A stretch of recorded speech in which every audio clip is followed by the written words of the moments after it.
నేను ఒక్క మాట మీరు సహృదయంతో అర్థం చేసుకోగలిగితే, విన్నవిస్తే నన్ను మీరు విశాల హృదయంతో మన్నించగలరనుకుంటున్నారు. బెల్లంతో వండింది పాయసమే, పంచదారతో వండింది పాయసమే. ఒకటి తెల్లగా ఉంది, ఒకటి నల్లగా ఉంది. రెండిటి రుచి తీపి. అది తెలుసుకున్న నాడు రంగు కోసం పాకులాడవు, పక్క పాత్ర కోసం వెంపర్లాడవు. నాలో కనపడనిది ఏది సీతమ్మలో కనపడి నువ్వు చచ్చిపోయావురా, నీ గుర్రి కామానికి ఏం చేశావో తెలుసా రావణ అని అడిగింది. ప్రపంచాన్ని గడగడలాడించగలిగిన వాడు ఇంద్రుణ్ణి గెలవగలిగిన కొడుకుని కన్నాడు. నీ కామానికి పరకాంతని తెచ్చి కొడుకుని యుద్ధానికి పంపి చంపేశావు. నా కొడుకుని, నీ తమ్ముణ్ణి చంపేశావు, కుంభకర్ణుణ్ణి. ఇప్పుడు నువ్వు చచ్చిపోతే నీ తమ్ముడు విభీషణుడు నీ తలకొరివి పెడతాడు.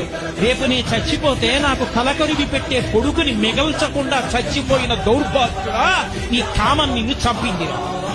చెప్పరా సీతమ్మ ముందు సుందరకాండలో? ఒళ్ళు దగ్గర పెట్టుకోకపోతే అన్ని వేళలా వయసు ఉంటుందా? అన్ని వేళలా శరీరంలో ఓపిక ఉంటుందా?